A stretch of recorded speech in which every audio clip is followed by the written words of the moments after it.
Dosen nyentri. Temui ya sastra lisan. Karena apa? Banyak ditinggalkan karena teknologi, karena internet, karena semua sudah berubah. Makanya mata kuliah ini saya upayakan tugas akhir itu menjadi satu bentuk uri-uri tradisi lisan. Nah, yang ada di ruangan ini yang tahu sejarah desanya siapa? Ayo. Tahu nggak? Nggak tahu. Nggak ada yang tahu ya? Nah, tahu sedikit. Nah, lumayan kalau ada tahu sedikit. Nah, kalau yang nggak tahu nanti kalian kan generasi yang sekarang sudah nggak tahu. Anaknya apa lagi nanti kan? Anak kalian kan semakin nggak tahu lagi kan? Jadi hilang. Kalau hilang itu berarti apa yang hilang? Identitas. Bayangkan orang nggak punya identitas dulu seperti apa? Wong kalian KTP-nya hilang aja bingung ya, SIM-nya hilang aja bingung ya. Nah ini identitas diri lo hilang. Ya akhirnya nanti itu ketika ada budaya baru bingung. Maksudnya di sini bingung, ya akhirnya diambil semua. Ini sebenarnya butuh nggak sih saya? Kadang orang itu kan nggak tahu kalau sudah bingung. Ya, pendidikan itu kebutuhan apa? Primer, tersier, atau sekunder? Pendidikan masuk kemana? Sekunder. Yang kebutuhan sekunder itu apa? Sekunder. Pendidikan yang sekunder itu. Kalau negara dulu kan 6 tahun, sekarang 9 tahun. Ya, berarti ketika kalian kuliah itu sudah tersier. Ya, kita ngomong kewajiban yang dianukan negara kan 9 tahun kan. 9 tahun itu SD 6, SMP 9. Iya. 6, iya 9. Kemudian SMA lah. SMA ini kan nggak diwajibkan negara berarti kan. Hanya wajib 9 tahun sampai SMP. Nah, SMA itu sudah tersier. Bukan sekunder lagi. Makanya kalau orang tua saya itu ayah saya itu lulusan SMP, ibu saya lulusan SD. Ya. Dulu belum ada wajib 9 tahun, jadi itu sudah kebutuhan sekunder. Ayah saya sudah tersier karena sudah selesai SMP. Setelah SMP lagi ya itu dulu itu yang namanya gelar orang tua dokteran di situ. Itu setelah SMP sudah dapat gelar itu kejuruan. Sekarang kan sudah nggak ada kan, orang-orang tua itu sudah meninggal, maka dokterandes dan DRS itu kan nggak ada sudah. Itu ijazah zaman dulu, saat dulu. Nah begitu. Nah sekarang semakin muncul lagi pendidikan tersier. Anak SD sekarang mulai les, tersier lagi, les itu tersier, ya kan? Saya nggak terima les, oh anakku les gak dapat bapak apa-apa, tak privat loh. Nah ini semakin mewah lagi, eksklusif lagi. Nah ini yang namanya itu sebenarnya apa sih? Apakah anaknya butuh di usia ini? Apakah sebenarnya sudah butuh? Sebenarnya kalau secara psikologi, secara mental enggak. Anak SD itu bermain-main. Ya. Kurikulum kita ini sudah tercemar. Nah melihat soal anak saya ini, kok bisa ya soal begini ini lolos? Kalau dulu ya membuat soal itu penerbit menghubungi para ahli-ahli di karantina di hotel untuk membuat soal, untuk membuat buku, baru didistribusikan. Sekarang sudah nggak ada habit itu. Makanya soalnya iwu-iwu. Ya. Habit itu sudah nggak ada. SMA sudah sulit lagi sekarang soalnya SMA, iya kan? Karena logikanya gini, kalian semester 1 sampai semester 8 mata kuliah kan banyak dan itu daging semua. Ngomong bahasa Indonesia ketika masuk ke sekolah kan hanya satu bahasa Indonesia, tapi di kuliah itu dipecah menjadi 148 SKS. Nah, kalian ngajar, kalian harus mengambil intisari disampaikan dengan sederhana ke muridnya. Iya kan? Nggak mungkin kan kalian menyampaikan teorisasi saat ngajar kan? Iya. Ini. Jadi disederhanakan. Kenapa? Karena sesuai tingkatan. Gitu loh. Ya. Ini yang pendidikan dasar yang baik itu Finlandia. SD masih main-main Finlandia. Seperti itu. Makanya kemarin itu saya terpikirkan saya ingin membuat homeschooling. Melihat keprihatinan itu untuk melawan raksasa kan sulit. Untuk mengubah sistem pendidikan yang sudah jamak seperti itu kan sulit. Sehingga saya tiba-tiba ya baru kemarin malam mau tidur itu karena refleksi itu. Melihat mengajari anak saya belajar, ya Allah kok semakin gini. Jadi otak itu kan butuh adaptasi sih. Semuanya itu butuh adaptasi. Lah anak cilik dikasih soal begitu kalau nggak teradaptasi, kalau dia nggak punya gen dari orang tuanya yang cerdas, makanya kalau misalnya anak saya, alhamdulillah kayak saya dosen, ya berarti saya punya gen yang baik, iya kan? Saya penulis, saya punya gen yang baik. Hingga anak saya, ya mohon maaf bukannya pamer, tapi anak saya nggak pernah belajar itu nilainya selalu baik, karena ada gen.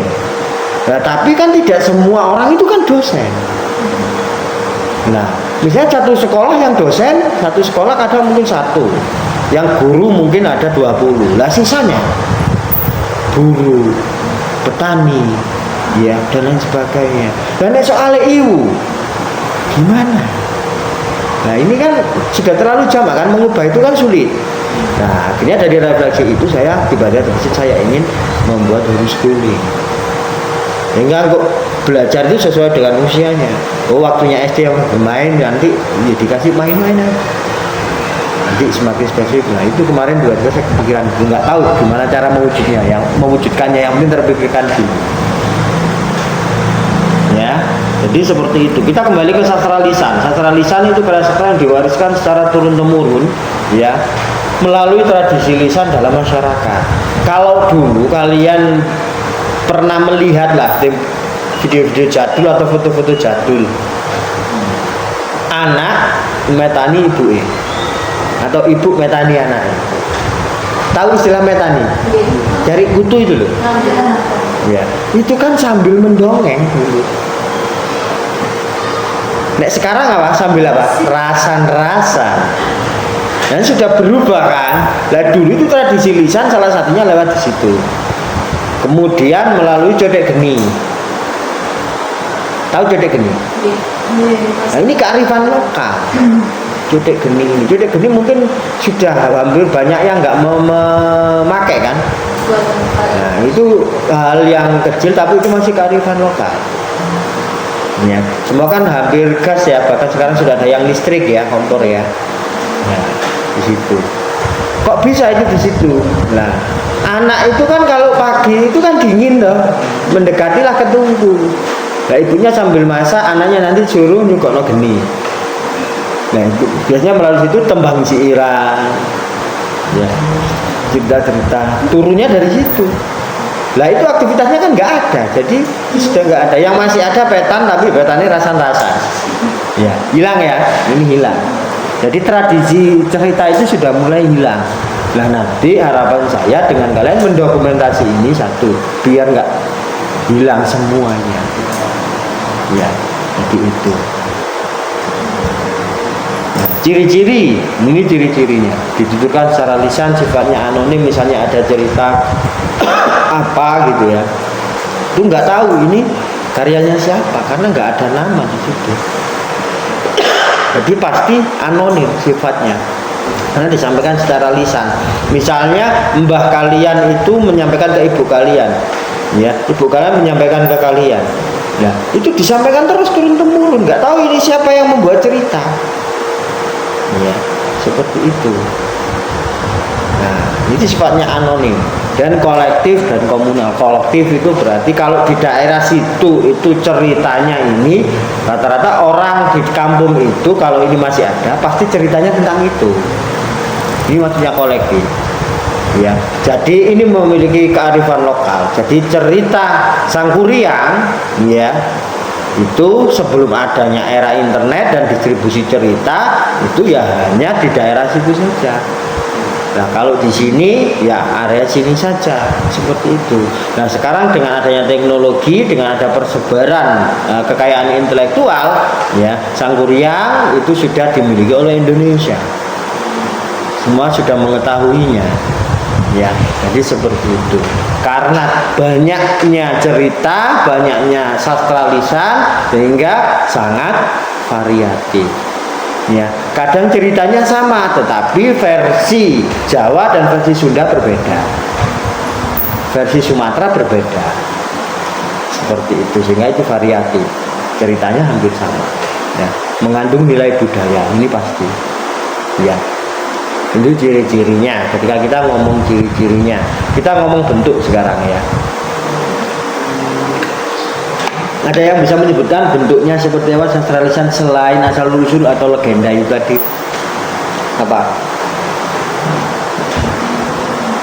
Sastra lisan. Tahu enggak? Mungkin nggak mitos-mitos gitu. Mitos. Kemudian berarti ya asal usul dasar itu legenda. Apalagi yang biasanya kalau zaman modern ini disampaikan saat menjelang tidur, dongeng. Apalagi kalau di dalam pengobatan atau mengusir hantu, Ritual. bukan ritualnya, itu kan gerakannya, tapi yang sastranya apa yang sastranya? Mantra. Mantra. Kalau yang sekarang tren di televisi atau di acara-acara formal, apa? Hipnotis. Bukan hipnotis, mana sastranya hipnotis itu? Pan, pan, pan, pan, Pantun. pantun. Ya. Ya kan itu populer kan di acara-acara itu kan disebutkan kan. Ya. Biasanya kadang untuk membuka acara atau menutup acara ditutup dengan pantun. Ini kan tradisi Melayu untuk pantun itu. Di pantun itu pengarangnya siapa nggak ada. Bahkan itu dibuat beberapa menit sebelum disampaikan. Ya kalau sudah terbiasa. Nah, sebelum saya mengakhiri, nah langsung dia keluar kata-kata itu, pantun. Jadi nggak ada. Nah karena enak ya ini diduplikasi, disampaikan lagi. Yang ngarang siapa nggak ada. Anone. Kemudian tembang rakyat. Tembang rakyat di sini apa? Kita kalau Jawa itu sebut apa? Copat. Ya. Kenal enggak kalian dengan mocopat? Kenal, alhamdulillah kalau kenal. Ini kalau kita nggak nguri-nguri ini akan hilang loh, Rek. Ini. Ya. Jadi kalau Mbak Baby kan sudah mulai banyak tulisannya ya itu mulai nyatet-nyatet yang begitu. Mitos itu banyak. Dulu saya sempat memilmkan juga. Jadi sampai tak buatkan film untuk mendokumentasi itu. Dulu saya buat film pendek itu salah satu mitos ya yang turun temurun itu apa? Nek kebelet ngising ngesak waktu telu. Itu tak buatkan film. Kalian dengar itu enggak? Pernah mempraktikkan enggak? Pernah. Ada yang pernah. Nah. Terus yang karetnya juga gitu Pak dikit karet Nah, itu coba itu ditulis. Itu kearifan lokal jangan sampai hilang. Ya. Jadi seperti itu. Orang dulu menciptakan mitos itu gak ngawur, ada ilmunya. Ya. Kalau mitos yang beredar untuk saat ini ngawur. Mitos yang itu maksudnya kalian untuk menguri-nguri mitos yang dari masa lalu. Ojo mitos yang kekinian. Mitos kekinian itu banyak yang ya benar-benar sifatnya mitos, nggak bisa dipercaya kebenarannya. Tapi kalau mitos kearifan lokal, ya, ketika kalian terapkan, ya, ini benar. Kan kudu ngisi ngesak waktu dulu kan hilang ya. Nah, Orang Jawa dulu itu mempelajari, ada ilmunya. Ya. Nah ini iseng-iseng. Lah coba lah, kalian kan nggak pernah menanyakan sih kenapa. Nah ada orang yang sepuh nanti pada titik itu coba ditanyakan, Mbah atau yang, bukan sayang ya, eyang ya, yang ini dulu kan saya pernah waktu kecil itu dikandani nek ngesak wetenge senep mules kongen ngesak waktu telu iku apa waktu kok jumlah ya kudu telu kok waktu gak botol kok gak kreweng. Nah kalau orang sepuh ya insya Allah bisa cerita. Nah ini loh yang harus kalian catat ya. Kalau kalian punya dokumentasi sebanyak itu loh, mungkin kalian menghemat beberapa uang untuk kesehatan juga. Zaman dulu wetenge senep itu gak beli obat deh. Ya, nang kebon golek simbukan diolet-olet nang wetenge. Sekarang beli obat keluar uang kan. Loh, kearifan lokal ini loh. Sebenarnya itu kan benar-benar membuat kita itu berdaya, tapi kan dianggap kuno dan ditinggalkan. Sehingga ketika ngomong pendapatan 4 juta kurang, ini kan yang membuat itu kan dirinya sendiri kan. Tapi kalau di Jogja ya 1.800.000 anaknya kuliah kabeh. Karena kearifan lokal itu dijaga dengan benar. Satu orang menjaga, ditularkan sehingga kuat, nggak hilang. Ya, pabrik itu nggak boleh masuk loh ke Jogja. Yang saat ini kemarin sudah mulai masuk itu mall. Nah, itu dulu nggak boleh, tapi akhirnya kan permintaan warganya ingin koyok kota-kota lain lah nge-mall. Ya, itu akhirnya masuk mallnya. Jadi seperti itu fungsinya. Ini untuk fungsinya ya media, sarana pendidikan, pewarisan nilai dan norma, penguatan identitas budaya. Nah, dua ini loh yang sebenarnya akan menguatkan kita. Pewarisan nilai dan norma.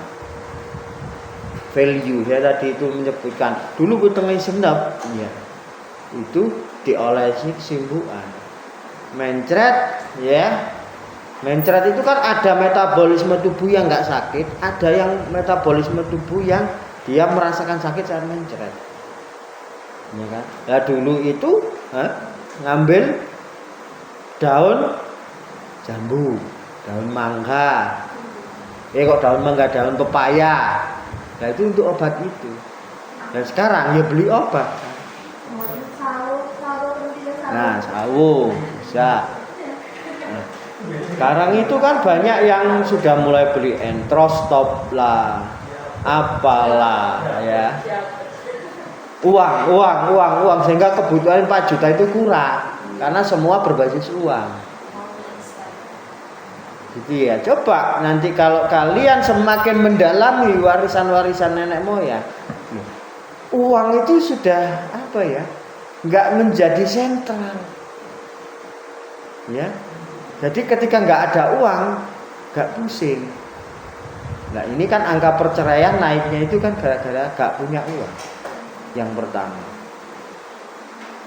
akhirnya nggak bisa mencukupi kebutuhan apa bla bla bla, akhirnya angka perceraian naik. Nah makanya nanti cobalah nguri-nguri itu biar kalian menjadi tangguh, biar kalian menjadi seseorang yang gak kagetan. Nah sekarang saya mencoba begitu, mencoba belajar juga, karena saya sudah lama meninggalkan itu juga. Dan sekarang saya berusaha slow living, berusaha. Ya. Karena menuju slow living itu sulit. Ya. Satu saja yang slow living, kalian meninggalkan handphone itu loh, sulit nggak? Wong katene budal HP-ne karya wis oleh 2 kilo balik maneh. Ya. Seperti itu. Jadi saya berusaha untuk melepaskan itu HP. Jadi kalau mungkin saya di rumah ketika kalian WA, mungkin saya jarang megang HP. Karena saya berusaha untuk itu. Ya. Ya, bahkan intensitas dengan HP itu sudah menurun. Jadi gitu. Proses dari hal yang kecil yang saya lakukan. Kecil tapi mengikat handphone. Dulu waktu 2 tahun yang lalu sebelum saya melakukan aktivitas berkebun, saya bersepeda. Ke kampus ini bersepeda. Sepeda pancal ini. Saya pakai road bike biar nggak terlalu capek. Karena kalau sepeda biasa kan capek. Nek road bike itu kan sekali kayu itu kan bannya kecil dan lebar gitu kan cepat. Ya. Sama 45 menit dari rumah saya dari arah Trawas sampai sini 45 menit. Jadi gitu. Kemudian saya mandi sampai sini itu mandi ganti baju. Sebelum saya kuliah gitu. Awal-awal kuliah S3. Nah, karena sekarang sudah berkebun, sudah banyak berkeringat, ya. Jarang saya kayu sepedanya. Nanti mungkin kalau refreshing saya naik lagi. Ya, jadi seperti itu. Kalau untuk teorinya hampir sama dengan yang lainnya, bisa didekati dengan struktural, antropologi sastra dan sosiologi sastra bisa. Ya, untuk teorinya. Nah, kemudian untuk contoh seperti salah satunya tadi yang sudah kita sebut. Nah, ini folklore Jawa. Ini penting yang harus kita cari. Salah satunya ini folklore Jawa. Kalau kalian nguri-nguri Minangkabau juga kesulitan. Nguri-nguri wayang kan bahasanya sudah terlalu jauh. Ya, folklore, cerita rakyat Jawa. Cerita rakyat folklore. Apa sih folklore? Mbak Baby kalau misalnya bisa fokus itu hanya membuat di WordPress, ya, punya 100 folklore sudah jadi buku. Jadi menulis buku itu jangan dibayang sama menulis buku suwe. Sambil lalu aja itu ini. Dicatat, tulis apa cerita apa. Nah, dalam 1 tahun ya dilihat, oh sudah banyak jadi buku kan. Kalau folklore yang ngomong kebudayaan itu banyak event sehingga kan nggak perlu mengeluarkan uang sendiri. Ya, kementerian apa gitu sering ada lomba cerita rakyat, nulis cerita rakyat itu sering. Hadiahnya gak main-main kalau ngomong kebudayaan. Pemerintah itu nguri-nguri itu karena semakin hilang. Ada undang-undang pemajuan kebudayaan. Ada. Jadi program-program yang banyak didanai saat ini yang ngomong soal kebudayaan. Gitu, ya. Makanya kalau di Mojokerto sendiri, ya pemerintahan yang mau dibangunkan yang penting ada elemen bata merah sehingga menunjukkan identitas Majapahit. Kayak apa yang banyak itu karena konsepnya nggak matang, banyak yang medak saya lihat itu apa? Itu loh tempat-tempat bermain itu loh kan, rekreasi di setiap kecamatan kadang ada kan. Nah, karena nggak punya konsep. Setelah dibangun sepi dan setelah sepi nggak berlagak jadi apa-apa. Tempat wisata itu kan harus menjual sesuatu sih, harus punya konsep. Tidak hanya menjual batu bata merah itu kan. Nah, itu yang tidak dimiliki. Nah, bahkan kalian itu misalnya kalau kalian punya konsep hal yang sederhana misalnya berkebun. Misalnya berkebun. Tapi kalau kalian mengonsep itu dengan baik, itu sudah bisa menjadi wisata. Jogja membuktikan itu, cobalah kalian buka di TikTok. Orang-orang yang dulu slow living kemudian didokumentasi dengan baik, mereka akhirnya jadi sekolah-sekolah itu loh datang daerah sana. Cara menanam, cara apa loh berwisata. Dan kunjungan mereka saat kan gak hanya ngunjungi kan. Awalnya kan pasti bawa bingkisan, bawa apa. Loh sekarang yang saya lihat itu yang sering saya tonton itu ada orang mungkin mahasiswa ya yang datang, dia dibuatkan pelatihan sekarang, orang yang slow living. Nah, apapun itu kalau ada konsepnya bisa dijual.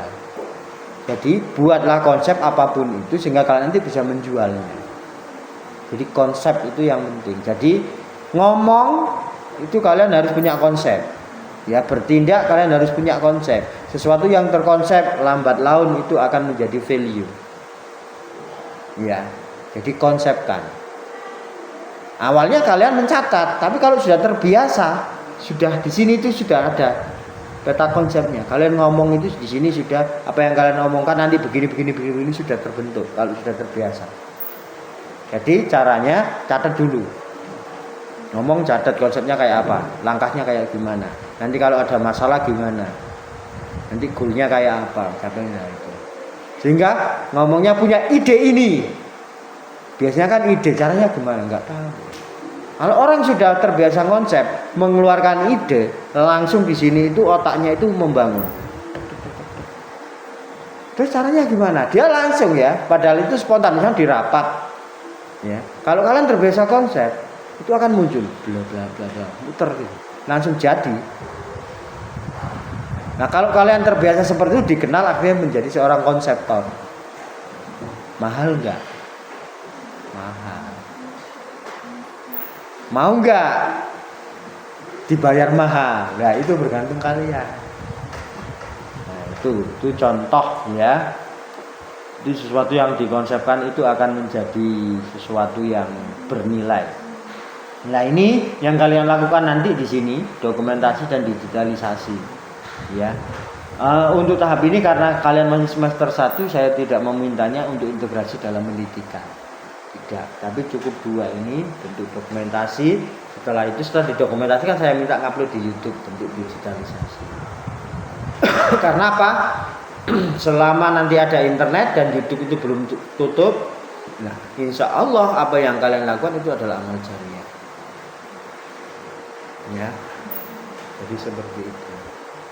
Jadi di internet uploadlah sesuatu yang baik sehingga itu tidak sekadar bermedia sosial tapi menjadi amal jariah kalian. Agak sulit ya, tapi kalau sudah terbiasa gampang.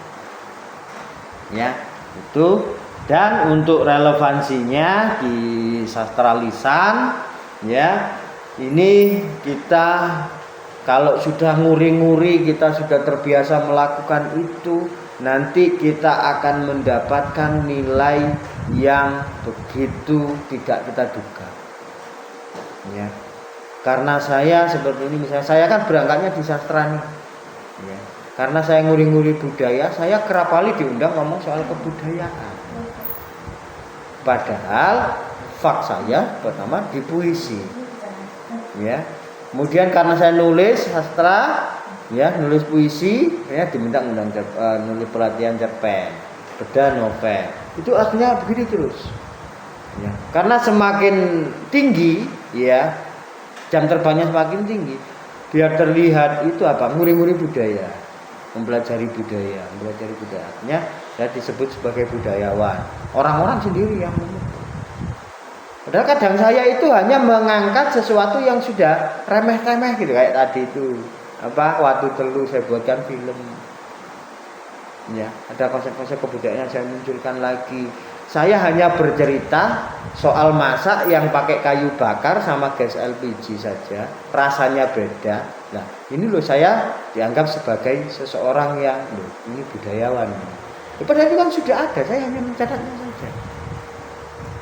Ya, jadi seperti itu. Berangkat jadi power di semua bidang, diawali dengan menulis itu sangat powerful. Kalian masuk kemana saja bisa. Seperti itu. Ini untuk relevansinya sehingga kalian nanti otomatis memiliki identitas. Ya. Misalnya Mbak Frida, Pak terlambat Pak, saya sudah ibu-ibu. Enggak ada kata terlambat. Bisa. Ya. Kenapa sih kok tiba-tiba saya benjelok gitu? Ya karena body language-nya, karena mimiknya, karena apanya itu. Nah karena saya terbiasa membaca itu, makanya kalau kalian ya apresiasi kritis tadi, kalian akan menemukan itu.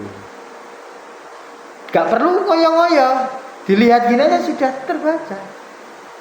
Gitu loh. Pengen nggak punya skill begitu? Ya, lakukan mulai dari sekarang.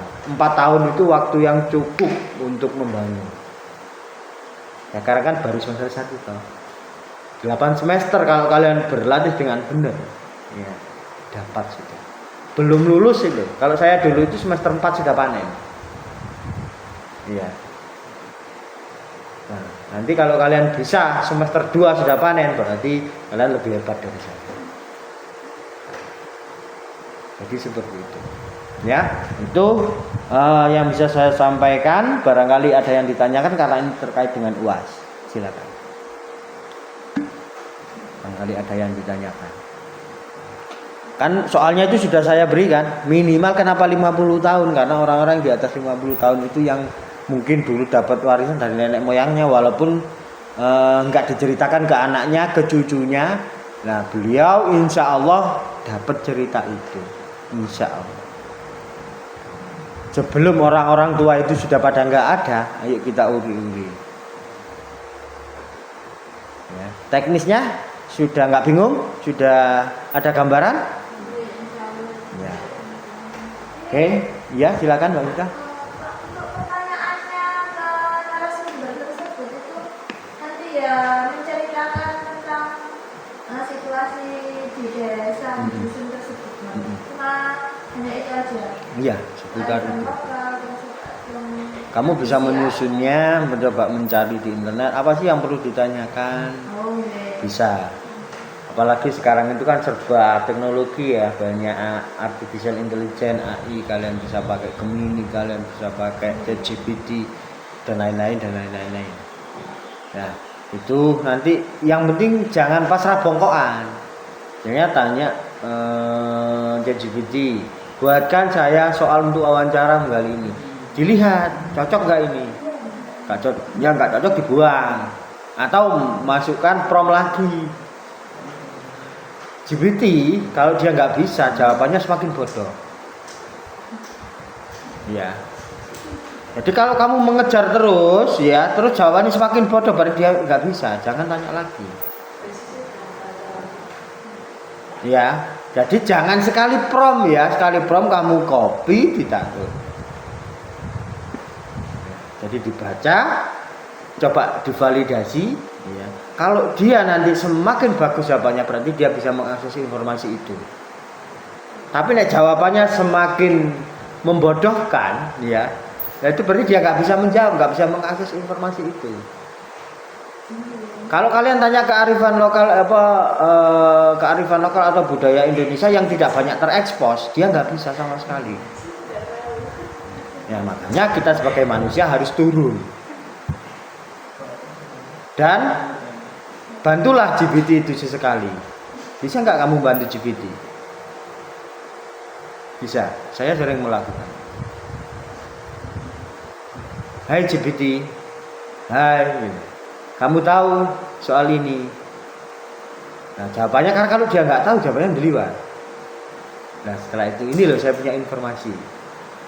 Nah, kemudian saya membuat email baru, saya buka, saya tanyakan itu, dia sudah bisa jawab.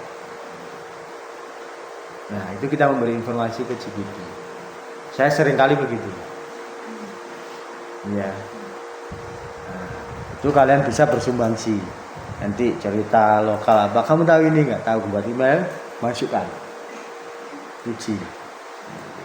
Karena itu kan juga karya manusia toh, nggak ada HTML yang menyusun itu, sehingga nggak bisa bekerja. Ya, bantulah GPT agar semakin sempurna. Jadi itulah nanti kalau kalian sudah masuk ke tahapan itu, kalian mulai jatuh cinta ya, nanti kalian akan menemukan kedahsyatan yang tak terduga dari uri-uri budaya. Jangan ngomong budaya yang wayang ludruk ojo dukur-dukur, wis hal yang kecil-kecil kayak tadi. Obat sakit perut itu apa? Ini ya. Kalau nggak bisa tidur itu gimana, nenek moyang dulu. Gitu-gitu aja, itu catat. Ya, kalau kamu punya itu nanti kamu wariskan ke anakmu ini loh. Tapi biar gak diguyu, ya jadikan buku. Gak diguyu sama anakmu. Tapi kalau kamu cerita diguyu sama anakmu. Tapi kalau dalam bentuk buku, buku itu kan sudah mewakili zaman ini loh. Nah, anakmu mulai akan menerima gagasan itu karena ada media. Ya, untuk memutus jarak itu kan kita butuh media. Makanya kenapa saya minta ngupload di YouTube. Sekarang itu era video. Ya. Nah, kalau kalian dalam bentuk tulisan ini sudah kalah dengan video sekarang. Untuk saat ini, ya. Seperti itu. Maksudnya kalah itu kenapa? Karena orang ini lebih suka nonton daripada baca. Itu yang mengalahkan. Ya. Jadi semakin nanti kalian kuat, semakin mendapatkan informasi yang banyak. Nanti kalau kalian nguri-nguri satu titik itu, info itu akan datang dengan sendiri. Ya, seperti itu. Ya, apapun itu. Jadi dunia, ya alam, apa yang kamu pikirkan itu mendekatkan ke kamu. Pernah nggak memikirkan itu? Misalnya nih, kalian sedang ingin sepatu apa gitu. Kok tiba-tiba ketok mau iklan, apa kok ketok sepatu itu. Baru tiba-tiba di jalan orang pakai motor loh, pakai sepatu itu. Ketok terus. Jadi makanya motivator itu ngomong kalau kalian ingin sesuatu wujudkan. Brinen apa hingga kalian itu bisa itu. Nah, alam itu akan mendekatkan. Ya. Gak perlu dipikir. Nah, dipikir itu belum waktunya ya nggak dapat. Akhirnya nanti setelah itu nanti kalian akan menemukan jalan untuk memperoleh apa yang kalian inginkan. Itu yang bisa saya sampaikan. Kalau kalian menguri-nguri budaya, ini akan kalian mendapatkan fondasi yang kuat. Ya. Tapi kalau kalian nggak melakukannya, ya menjadi orang pada umumnya, gampang terbawa arus. Seperti itu. Silakan bagi yang mau bertanya. Kalau tidak, maka bisa saya akhiri untuk pertemuan hari ini. Besok kita akan membahas teori sastra, bagaimana sastra di dalam pendidikan. Pendidikan maksudnya di sekolah-sekolah besok untuk teori sastra. Itu materi terakhir. Tidak ada, Dinis? Tidak ada yang ditanyakan? Jika tidak ada yang ditanyakan, maka saya akhiri. Wassalamualaikum warahmatullahi wabarakatuh.